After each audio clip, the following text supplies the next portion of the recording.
എന്താ വിശേഷം? അപ്പ അറിഞ്ഞില്ലേ? AK ബാലൻ എന്ന് പറയുന്നത് CPM-ന്റെ വളരെ തലമുതിർന്ന ഒരു നേതാവാണ്. അദ്ദേഹം പലവട്ടം MLA ആയിരുന്നു, 2 വട്ടം മന്ത്രിയായിരുന്നു, പിന്നെ ഇപ്പോൾ സെൻട്രൽ കമ്മിറ്റി അംഗമാണ്. എന്തോ കുത്തി പറയുന്ന പോലെ എനിക്ക് ഫീൽ ചെയ്യുന്നുണ്ട് കേട്ടോ. കുത്തിയില്ലല്ലോ, കുത്താൻ പോണല്ലേ ഉള്ളൂ. അദ്ദേഹം ഇങ്ങനെ പറയുമ്പോൾ അതിനൊരു അർത്ഥമേ ഉള്ളൂ. വെള്ളാപ്പള്ളി നടേശൻ നേരത്തെ പറഞ്ഞതൊക്കെ വെള്ളാപ്പള്ളി ഒറ്റയ്ക്ക് പറഞ്ഞതല്ല, അദ്ദേഹത്തെ കൊണ്ട് പറയിച്ചതാണ് എന്നാണ് വളരെ വ്യക്തമാണ്. വെള്ളാപ്പള്ളി നടത്തുന്ന വിദ്വേഷ പ്രചരണത്തിനെതിരായിട്ട് കേസെടുക്കുകയോ അദ്ദേഹത്തെ തള്ളിപ്പറയുകയോ അദ്ദേഹത്തെ വിമർശിക്കുകയോ ഒന്നും ചെയ്യാത്ത ഒരു നേതൃത്വം. ആ കൂട്ടത്തിൽ ഇപ്പോൾ സെക്രട്ടറി ഗോവിന്ദൻ മാഷോ അല്ലെങ്കിൽ സെൻട്രൽ കമ്മിറ്റി അംഗം ശ്രീ AK ബാലനോ ഒന്നും അതിനെതിര് പറഞ്ഞു മാത്രമല്ല, ഇന്ന് വളരെ കടത്തി പറഞ്ഞു. വലിയ തെറ്റായി പോയെന്ന് എനിക്ക് ഇപ്പൊ തോന്നുന്നു. ഇപ്പൊ തോന്നിയിട്ടുണ്ട് ഫലം. ഒരു പ്രശ്നമുള്ളത്, എൻ്റെ അറിവ് ശരിയാണെങ്കിൽ 1000-ഓളം പഞ്ചായത്തുണ്ട് കേരളത്തിൽ. ഒരു പഞ്ചായത്ത് പോലും ജമാഅത്ത് ഇസ്ലാമി ഭരിക്കുന്നില്ല. തമാശ പറയാതെ അല്ല, കാര്യമായിട്ട് പറഞ്ഞതാ. ഒരു പഞ്ചായത്ത് പോലും ഭരിക്കുന്നില്ല. അവർക്കില്ലാത്ത വലുപ്പമൊക്കെ ഊതിപ്പെരുപ്പിച്ച് അവരെന്തോ വലിയ സംഭവമാണ് എന്നാക്കുന്ന ഒരു പണി എത്രയോ വർഷങ്ങളായിട്ട് CPM എടുക്കുന്നു. അതവർക്ക് അബദ്ധം പറ്റുന്നതാണോ മനഃപൂർവ്വമാണെന്ന് പറയാൻ അറിഞ്ഞൂടാ. ഇപ്പൊ മാറാട് എന്താ ഉണ്ടായെന്ന് ഇപ്പൊ ചെറുപ്പക്കാരൻ നിശ്ചയുണ്ടാവില്ല. ഒരു മിനിറ്റ് കൊണ്ട് അതിന്റെ ഒരു സംഭവം പറയാം. 2002 ജനുവരിയിൽ അവിടെ ഒരു കലാപുണ്ടായി. ഹിന്ദുക്കളും മുസ്ലിങ്ങളും തമ്മിലാണ്. മാറാട് എന്ന് പറയുന്നത് കോഴിക്കോട് ജില്ലയിലെ ബേപ്പൂരിന് അടുത്തുള്ള ഒരു കടലോര ഗ്രാമമാണ്. അന്ന് 5 പേര് കൊല്ലപ്പെട്ടതിൽ 3 പേര് ഹിന്ദുക്കളും 2 പേര് മുസ്ലിങ്ങളുമായിരുന്നു. അതെ, പക്ഷെ അത് ഇവിടെ പറയാൻ കാര്യമുണ്ട്. അടുത്ത കൊല്ലം 2003 മെയ്യിൽ ഇതിനേക്കാൾ വലിയൊരു കലാപുണ്ടായി. അന്ന് 9 പേര് കൊല്ലപ്പെട്ടു, 8 പേര് ഹിന്ദുക്കളും 1 മുസ്ലിമായി. അനവധി ആളുകളെ അറസ്റ്റ് ചെയ്തു. ആ അറസ്റ്റ് ചെയ്ത കൂട്ടത്തിൽ ഏറ്റവും അധികം ഉണ്ടായിരുന്ന, എൻ്റെ ഓർമ്മ ശരിയാണ്, മുസ്ലിം ലീഗുകാരാണ്. പിന്നെ CPM-കാരുണ്ടായിരുന്നു, CPI ഉണ്ടായിരുന്നു, NDF ഉണ്ടായിരുന്നു, SDPI ഉണ്ടായിരുന്നു, പിന്നെ BJP ഉണ്ടായിരുന്നു, RSS ഉണ്ടായിരുന്നു. ഇതിൽ എൻ്റെ ഓർമ്മയിൽ ഒരു ജമാഅത്തെ ഇസ്ലാമിക്കാരനെ പോലും ശിക്ഷിച്ചിട്ടില്ല കോടതി. മുഖ്യമന്ത്രി ശ്രീ ആന്റണി ഒരു കമ്മീഷനെ വെച്ചു, തോമസ് P. ജോസഫ് കമ്മീഷൻ. അവർ 2006-ലാണ് റിപ്പോർട്ട് കൊടുത്തത്. ആ റിപ്പോർട്ടിൽ പോലും ഒരു ജമാഅത്തെ ഇസ്ലാമിക്കാരനും അതിൽ പ്രതിയാണ് എന്ന് പറഞ്ഞിട്ടില്ല. എല്ലാം ഇയാൾക്കറിയാം, ശരിയല്ലടോ? അതെ അതെ, ശരിയാണ്. ഇങ്ങനെ പറയുമ്പോൾ എന്തൊരു അതിശയോക്തിയാന്ന് ആലോചിച്ച് നോക്കൂ. വെൽഫെയർ പാർട്ടി UDF-ലൊരു ഘടകകക്ഷിയല്ല.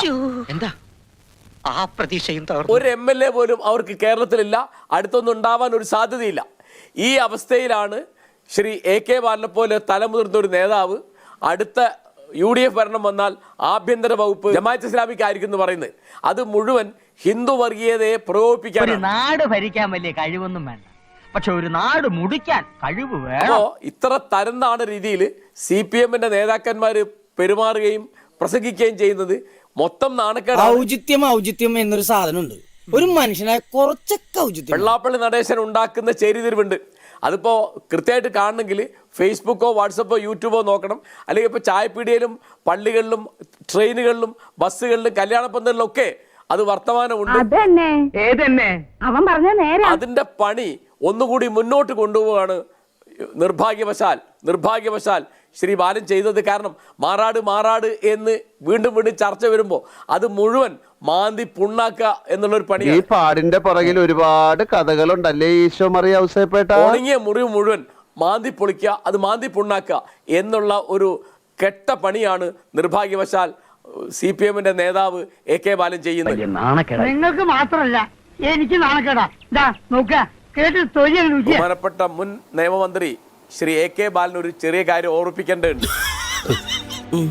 1ഉം 2ഉം മാറാട് കലാപം നടക്കുമ്പോൾ ജമാഅത്തെ ഇസ്ലാമി LDF-ന്റെ കൂടെയാണ്. ഞാൻ തെളിവ് വരാം. 2003-ലാണ് ഇറാഖിലേക്ക് അമേരിക്കയുടെ അധിനിവേശം ഉണ്ടായത്. 2006-ലാണ് സദ്ദാം ഹുസൈനെ അവിടുത്തെ പാവ ഗവൺമെന്റ് തൂക്കിക്കൊന്നു. മറന്നിട്ടൊന്നുമില്ല. അയ്യോ, എന്ന് ഞാൻ ഓർക്കണില്ല, നീ ഓർക്കുകയല്ല. ഈ സമയത്തൊക്കെ സദ്ദാമിന്റെ കാര്യം പറഞ്ഞ് അമേരിക്കൻ വിരുദ്ധനാണ് സദ്ദാം എന്ന് പറഞ്ഞ് സാമ്രാജ്യത്വ വിരോധം എന്ന കെയർ ഓഫിൽ കർട്ടനകത്ത് തെരിശേലിക്ക് അപ്പുറത്ത് CPM-ഉം ജമാഅത്തെ ഇസ്ലാമിയോട് കൈ ഓർത്ത കാലമാണത്. അത് അദ്ദേഹം മറന്നുപോയതാണ്. ആവർത്തിക്കുകയാണ്. 2002, 2003 കാലത്ത് ഏതാണ്ട് 10 കൊല്ലത്തോളം ജമാഅത്തെ ഇസ്ലാമി ഇവരുടെ കൂടെയാണ്, LDF-ന്റെ കൂടെ. ഞാനൊരു സത്യം പറഞ്ഞ് വിശ്വസിക്കൂ, എനിക്കത് ഓർമ്മയില്ല. അന്ന് മുക്കം പഞ്ചായത്താണ്. ആ പഞ്ചായത്തിൽ അവർക്ക് ഐക്യം ഉണ്ടായിരുന്നു. അത് ഞാൻ പറഞ്ഞപ്പോൾ ബഹുമാനപ്പെട്ട കൃഷ്ണദാസ്, പാലക്കാട് വളരെ മുതിർന്ന CPM-ന്റെ നേതാവാണ്, അദ്ദേഹം പറഞ്ഞു കാരശ്ശേരി പറഞ്ഞ അവാസ്തവമാണ്. ഞാൻ പറഞ്ഞു ഞാൻ എന്നും നടക്കാൻ പോകുന്നിടത്ത് 2 കിലോമീറ്റർ ദൂരത്തുള്ള ഒരു ഓഫീസാണ്, അവിടുത്തെ കാര്യങ്ങൾ എനിക്ക് നേരിട്ട് അറിയാം.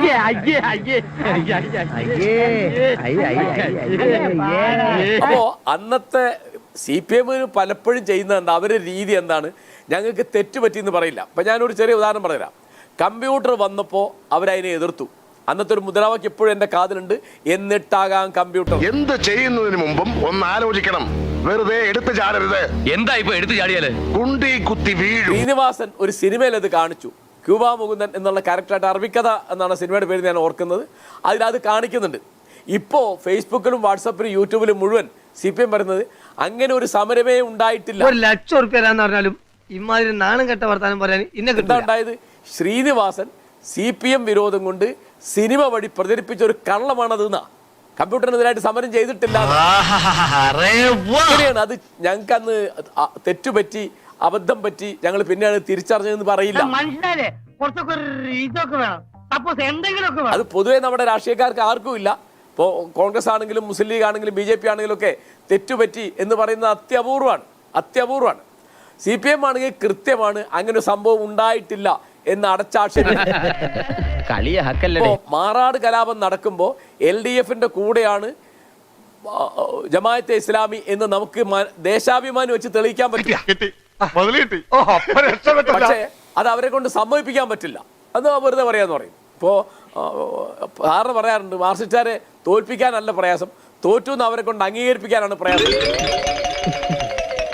ഇപ്പോൾ ഞങ്ങൾക്ക് തെറ്റുപറ്റിയിട്ടുണ്ടെങ്കിൽ അത് വിശകലനം ചെയ്യും, അത് ആത്മവിമർശനം നടത്തും, സ്വയം വിമർശനം ഉണ്ടാവും, ഞങ്ങൾ തിരുത്തും എന്നൊക്കെ പറഞ്ഞിട്ട് ഓരോ ദിവസവും ഒന്നുകിൽ വെള്ളാപ്പള്ളി, അല്ലെങ്കിൽ ഇപ്പോൾ AK ബാലൻ, അല്ലെങ്കിൽ MV ഗോവിന്ദ മാഷ്, ഇവരൊക്കെ ഇവിടെ സാമുദായികമായ ചേരിതിരുണ്ടാക്കി രാഷ്ട്രീയത്തിൽ നേരിട്ട് ബന്ധമൊന്നുമില്ലാത്ത എന്നെപ്പോലുള്ള ആളുകളെ സംബന്ധിച്ച് പ്രശ്നം വെച്ചാൽ ഇവരാരെങ്കിലും ഒരു കൂട്ടർ ജയിക്കും, ഒരു കൂട്ടർ തോൽക്കും. പക്ഷേ ഇത്തരം വർത്തമാനങ്ങളും ഇത്തരം വിവാദങ്ങളും ഇത്തരം ചർച്ചകളും ഉൽപ്പാദിപ്പിക്കുന്ന മുറിവ് എന്റെ ഉള്ളിലുണ്ട്. സത്യവും ധർമ്മവും നീതിയും ദാഹിക്കുന്ന ഒരു ആ വ്രണം അത് അടുത്ത കാലത്തൊന്നും ഉണങ്ങാൻ പോകുന്നില്ല. നാട്ടുകാരുടെ ഭാഗ്യദോഷം, അല്ലാതെ എന്ത് പറയാനാ? അല്ലേ സാറേ? അപ്പോ നാളെ നേരത്തെ തന്നെ ഇങ്ങോട്ട് എത്തണം കേട്ടോ. ശരി.